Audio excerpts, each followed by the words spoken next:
Shri Henry Austin, ഇന്ന് ഈ തെരഞ്ഞെടുപ്പ് വോട്ടെണ്ണലെല്ലാം കഴിഞ്ഞ് റിസൾട്ട് വന്നു 2 ദിവസം പിന്നിടുമ്പോൾ വലിയൊരു കുംഭകോണത്തിൻ്റെ വിവരങ്ങളാണ്, അത്തരത്തിലുള്ള ആരോപണമാണ് രാഹുൽ ഗാന്ധി മുന്നോട്ട് വയ്ക്കുന്നത്. മോദിയെയും അമിത്ഷായെയും വലിയ തരത്തിൽ ഈ ഒരു കുംഭകോണത്തിലേക്ക് വലിച്ചടിപ്പിക്കുന്ന ഇതിൽ JPC അന്വേഷണം അടക്കം ആവശ്യപ്പെട്ടുകൊണ്ട് പ്രതിപക്ഷ മുന്നണി ഇന്ത്യ സഖ്യം രംഗത്ത് വരുന്ന ഒരു സാഹചര്യം, കോൺഗ്രസ് രംഗത്ത് വരുന്ന സാഹചര്യം, അതായത് ഒരു നിഷ്ക്രിയ പ്രതിപക്ഷമായി അപ്പുറത്ത് ഇരിക്കില്ല എന്ന കൃത്യമായ സൂചന ഇന്ത്യ മുന്നണി ആദ്യം തന്നെ നൽകുകയാണ്, അല്ലേ?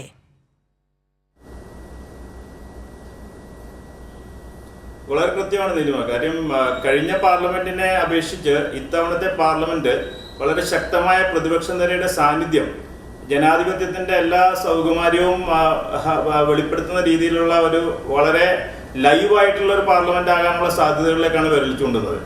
ഇതിന്റെ തുടക്കത്തിൽ തന്നെ രാഹുൽ ഗാന്ധി ഇന്ന് പുറത്തു കൊണ്ടുവന്നിരിക്കുന്ന ഈ ഞെട്ടിപ്പിക്കുന്ന വിവരങ്ങൾ, സ്റ്റോക്ക് മാർക്കറ്റ് മാനിപ്പുലേഷൻ, ഈ കഴിഞ്ഞ ഗവൺമെന്റിന്റെ കാലഘട്ടത്തിൽ അദാനിയുടെ സ്റ്റോക്കുകളുമായി ബന്ധപ്പെട്ട് അന്വേഷണം സെബിയുടെ ഇപ്പം നടന്നുകൊണ്ടിരിക്കുകയാണ്. ഇതുമായിട്ട് റിലേറ്റഡ് ആയിട്ട് ഇപ്പൊ അദാനിയുമായിട്ട് ബന്ധപ്പെടുന്ന ഒരു ന്യൂസ് ചാനലിനാണ് പ്രധാനമന്ത്രി 2 എക്സ്ക്ലൂസീവ് ഇന്റർവ്യൂസ് കൊടുത്തിരിക്കുന്നത്. അതും ഈ സ്റ്റോക്ക് മാർക്കറ്റില് നമ്മള് സ്റ്റോക്ക് മാർക്കറ്റിന്റെ വാക്യങ്ങളിൽ പറഞ്ഞ റിഗ്ഗിങ് അല്ലെങ്കിൽ പ്രൈസ് റിഗ്ഗിങ്ങും അതേപോലെ തന്നെ ഇൻസൈഡർ ട്രേഡിംഗ്, ഇൻസൈഡർ ഇൻഫർമേഷൻ എന്ന് പറയുന്ന ഒരു ടേമാണ് സാധാരണ സ്റ്റോക്ക് മാർക്കറ്റുമായിട്ട് ബന്ധപ്പെട്ട് നമ്മൾ ഏറ്റവും കൂടുതൽ ഉപയോഗിക്കുന്നത്. കാരണം അത് മാനിപ്പുലേറ്റ് ചെയ്യാനായിട്ടുള്ള ആ കാരണം. അപ്പോൾ ഇതിലുള്ള പ്രധാനപ്പെട്ട കാര്യം എന്ന് പറയുന്നത്, ഇത് കമ്പനികളെയും കോർപ്പറേറ്റ് ലോകത്തെ മാത്രമല്ല ബാധിച്ചിരിക്കുന്നത്. ഇതിന്റെ ഈ ധനനഷ്ടം ഉണ്ടായിരിക്കുന്നത് 38 ലക്ഷം കോടിയുടെ ധനനഷ്ടമാണ് ഒറ്റ ദിവസം കൊണ്ട്.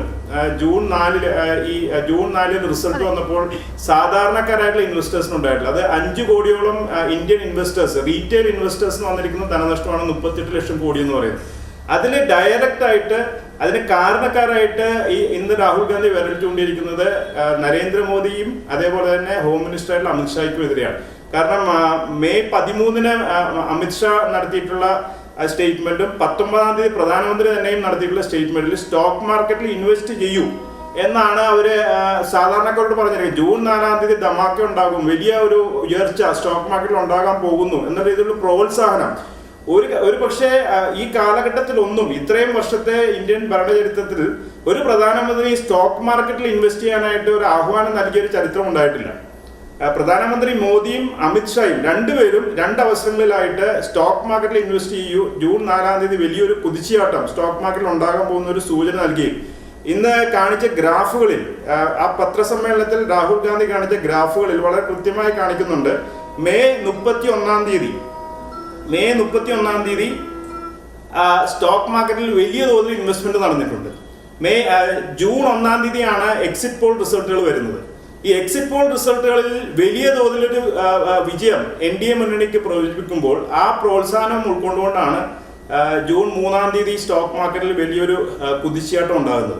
ആ കുതിച്ചുചാട്ടം കണ്ട് കൂടുതൽ പേര് ഇൻവെസ്റ്റ് ചെയ്യും. 4-ാം തീയതി ഈ മാർക്കറ്റ് ക്രാഷ് ചെയ്യുകയും ചെയ്യുന്നത്. ആ ക്രാഷ് എന്ന് പറയുന്നത് 38 ലക്ഷം കോടിയുടെ റീറ്റെയിൽ ഇൻവെസ്റ്റർ ലോസ് ആണ് ഒറ്റ ദിവസം കൊണ്ട് ഉണ്ടായിട്ടുള്ളത്. അപ്പൊ ഇതെല്ലാം കോറിലേറ്റ് ചെയ്ത് വായിക്കുമ്പോൾ പ്രധാനമന്ത്രിയും ആഭ്യന്തരമന്ത്രിയും ഇൻവെസ്റ്റ് ചെയ്യാനായിട്ട് ആഹ്വാനം നടത്തുന്നു. ചില എൻറ്റിറ്റീസ്, ഫോറിൻ എൻറ്റിറ്റീസ് അടക്കമുള്ള ഇൻവെസ്റ്റേഴ്സ് മെയ് 31-ാം തീയതി ലക്ഷക്കണക്കിന് കോടിക്കണക്കിന് രൂപ സ്റ്റോക്ക് മാർക്കറ്റിൽ ഇൻവെസ്റ്റ് ചെയ്യുന്നു. ജൂൺ 1-ാം തീയതി എക്സിറ്റ് പോളിന്റെ ഫലങ്ങൾ വിശേഷിപ്പിക്കേണ്ടത് ഈ വിദേശ രാജ്യങ്ങളിൽ നിന്നുള്ള വിദേശ നിക്ഷേപം എന്ന് പറയുന്നത് അങ്ങേയറ്റം സംശയാസ്പദമായ ഒരു സാഹചര്യത്തിൽ കൂടിയായിരുന്നു. അതെ, സേഫ് ഹാവൻസ് എന്ന് പറയുന്ന നമ്മളുടെ ഇപ്പോൾ അദാനിയുടെ ഹിൻഡൻബർഗിന്റെ എക്സ്പോസെ, ആ ഹിൻഡൻബർഗ് എക്സ്പോസെ വന്നപ്പോൾ അവര് വിരൽ ചൂണ്ടിയതും ഇതേ രീതിയിലുള്ള ഡ്യൂബിയസ് ഇൻവെസ്റ്റ്മെന്റിനെ. പിന്നെ ഷെൽ കമ്പനികൾ, ടാക്സ് ഫ്രീ ഹാവൻസ് ആയിട്ടുള്ള കെയ്മൻ ഐലൻഡ്സ് പോലെയുള്ളതും ബഹാമാസ് പോലെയുള്ള സ്ഥലങ്ങൾ രജിസ്റ്റർ ചെയ്തിട്ട് ഷെൽ കമ്പനികൾ വഴി കോടാനുകോടി രൂപ ഇന്ത്യൻ സ്റ്റോക്ക് മാർക്കറ്റിൽ കൊണ്ടുവന്ന് ഇൻവെസ്റ്റ് ചെയ്ത് പ്രൈസ് റിഗ്ഗിങ് നടത്തി ആ പ്രൈസ് എക്സ്പോണൻഷ്യലായി കൂട്ടി അതിൽ ഇൻവെസ്റ്റേഴ്സിന് വലിയ ലോസ് വരുന്ന രീതിയിലുള്ള ഈ ചില ആളുകൾ ഇതിൽ ലക്ഷക്കണക്കിന് കോടി രൂപ ഉണ്ടാക്കുന്നുണ്ട്. പക്ഷേ ഈ റിഗ്ഗിങ്ങിൽ ഈ 31-ാം തീയതി നടത്തിയിരിക്കുന്ന ആയിരക്കണക്കിന് കോടിയുടെ ഇൻവെസ്റ്റ്മെന്റ്, അതിന്റെ ഡയറക്റ്റ് നേട്ടം 3-ാം തീയതി ഈ ഇൻവെസ്റ്റേഴ്സ് ഉണ്ടാക്കി കഴിഞ്ഞു. അവർ അതിൽ നിന്ന് 4-ാം തീയതി റിസൾട്ട് വരുമ്പോഴത്തേക്ക് അവർ പിന്മാറുമ്പോൾ ഉണ്ടായ കംപ്ലീറ്റ് നഷ്ടവും വഹിച്ചത് പക്ഷേ ഇന്ത്യൻ റീറ്റെയിൽ ഇൻവെസ്റ്റേഴ്സ് ആണ്. അതെ, പ്രധാനമന്ത്രി ആഭ്യന്തരമന്ത്രിയും തന്നെ 5 കോടിയോളം ഇത്ര വരുന്ന രീതിയിൽ 38 ലക്ഷം കോടി രൂപയുടെ ഒരു നഷ്ടമുണ്ടായത്.